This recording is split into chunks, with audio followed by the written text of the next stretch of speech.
Hey, what's up, everybody? Welcome to Piano Lessons with Elvin, episode 24.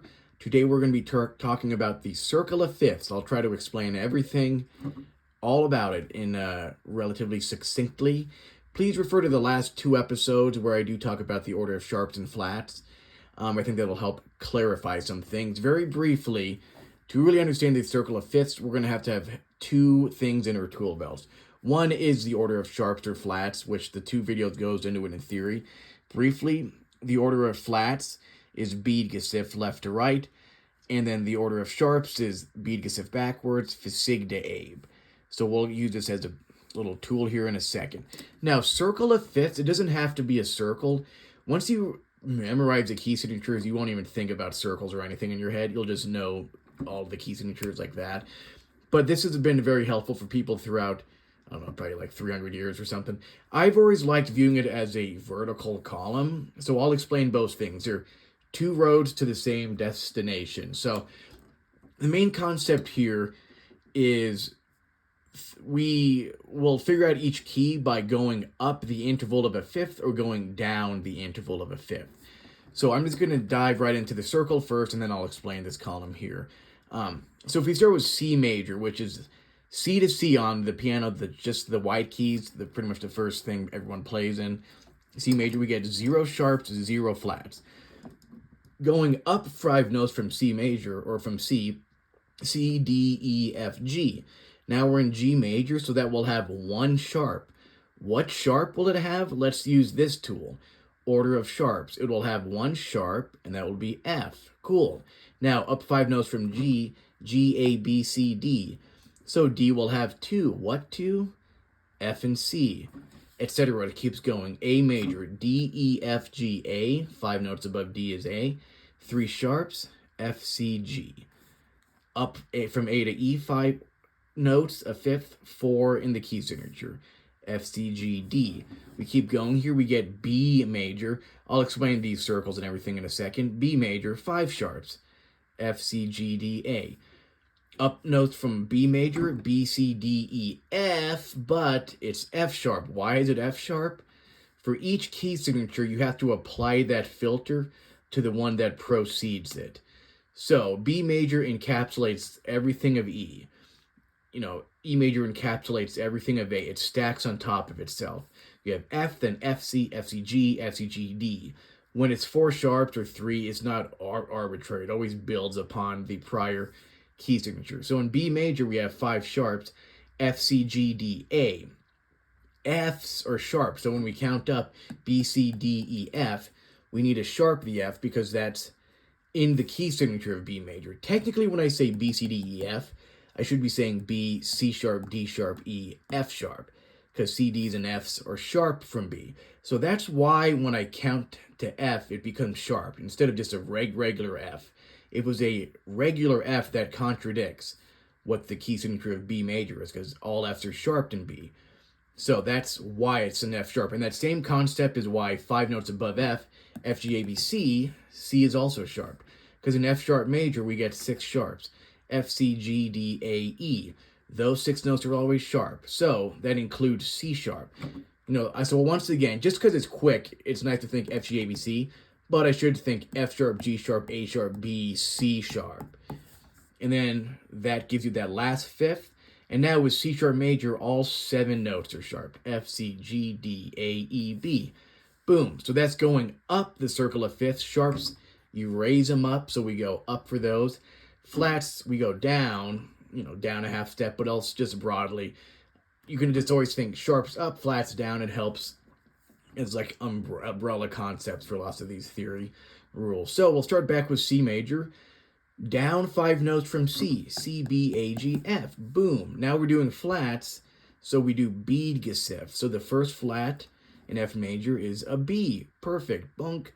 Now, 5 notes below, because we're going down 5 instead of up 5. F, E, D, C, B. But I'm not going to be a regular B. It'll be a B flat because we apply the filter of the prior key signature. In F major, all B's were flat. So the next key signature has to have B, E. The next one has to have B, E, A. We always build upon the prior one. So F had 1 flat, B flat, 5 notes lower. F, E, D, C, B flat gets 2, B flat, E flat. Down 5 notes from B flat, B flat, A flat, G, F, E flat. No, I said A flat a bit prematurely, but let's just think B, A, G, F, E. Boom. E, now in the key of B flat, all E's were flat. So that's why it goes down to E flat instead of a E. Now E flat has 3 flats, B, E, A. Let's apply that filter. B, E's, and A's are flat. Let's count down 5 notes from E flat. E flat, D, C, B flat, A flat. Cool, boom, there we go. Now A flat has 4 flats, B, E, A, D. That's a fun one because it spells the word bead. Super fun. People love beads. There's a joke there you could make up in your mind. So we have B, E, A, D, boom, going 5 notes below A flat, applying the key, A flat, G, F, E flat, D flat. Boom, there's D flat. I'll explain the circles again in a few minutes. So we get 5 flats for D flat, B, E, A, D, G. This is one of my favorite key signatures of all time. B, E, A, D, G, boom, 5 notes lower, D flat, C, B flat, A flat, G flat. There we go. Then this one will get 6 flats, B, E, A, D, G, C. And I'll apply that filter to get to the final one. G, F, E, D, C flat. So it should have been G flat, F, E flat, D flat, C flat. And I get this final one here. And now all 7 are flat. Bead gets F, the full thing. B, E, A, D, G, C, F. They're all flat. Every note is flat. And then this same thing is written out as a column here. To me, this was just a cleaner visual reference. C major has nothing. When you're doing sharps, it just goes up by fifths. Circle of fifths, or you could think column of fifths, whatever helps. G, up 5, D, up 5, up 5, up 5, up 5. 1, 2, 3, 4, 5, 6, 7. You could jump in here. E has 4. What 4? Okay, we're doing sharps. 1, 2, 3, 4. It'll have F, C, G, D. Cool. What about flats? G flat has 6. Which ones? Order of flats, B, E, A, D, G, C. Sweet. Hop in here, D major, 2. Order of sharps, F, C. E flat on flats, that's 3, B, E, A. So you can see how these all work together there. Now over time, you'll just have them memorized, and this is a really great theoretical supplement. Not in theory, in actual just music theory, like in practice. This theory knowledge helps with the execution of the major scales and even the minor scales, because they're all really one and the same. You play an E flat scale that has 3 flats. Why? Because that's the formula of an E flat major scale, and then you can kind of get into the weeds of what that key looks like, why it's that way, and that's what this video and the prior two were supposed to address here. So yeah, here's a vertical list of what this circle is. It's really the exact same thing. I like how sleek this one is. Now, the last concept is why are these circled here? And this is this term N harmonic, E-N harmonic. And that's when it's the same note, but a different way to spell it. A C sharp is also a D flat. Here, I'll do this. Here's a C sharp, D flat. Same thing. So there's 3 of these key signatures that dual function. We get a D flat, C sharp, same note. We get a G flat, F sharp. I'll show on the piano. Here's a G. Going down from G to get flat, G flat, F sharp. And the final one was B or C flat. And with these 3, they overlap, and they're the same exact scale, same exact key, at least from what your ear hears. The way they present themselves via sheet music is different, but overall they're the same thing. I could play D flat, which has 5 flats, B, E, A, D, G, or I could play C sharp major, which is all 7 sharps, F, C, G, D, A, E, B, and it's the same scale in the end. Here's D flat major with the perception of flats. D flat, E flat, F, G flat, A flat, B flat, C, D flat. Here it is, perception of sharps. C sharp, D sharp, E sharp, F sharp, G sharp, A sharp, B sharp, C sharp. And then that will continue for the other 2. But that's why these are circled or grouped together when you often see them. So it's an interesting thing when you learn scales, because I remember having to learn C sharp, F sharp, B, and then like a month later, D flat, G flat, C flat. I'm like, well, same thing, but it does help when you can switch that gear in your mind. Composers tend to favor certain ones. D flat is much, much, much more favored than C sharp major, at least in piano literature. I'd say almost like 90% of the time they're probably shifting to D flat. Maybe it's because it's just less to think of, 5 flats versus 7 sharps. F sharp, G flat, equal mix. I'd probably think once again it's 6 flats, 6 sharps.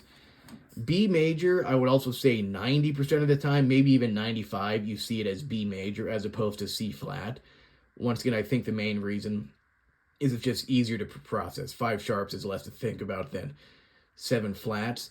Even though I also think there's this concept where just the momentum built up over decade upon decade and like century after century. Let's just say one dude started writing in D flat. The next composer was like, oh, I'll do D flat.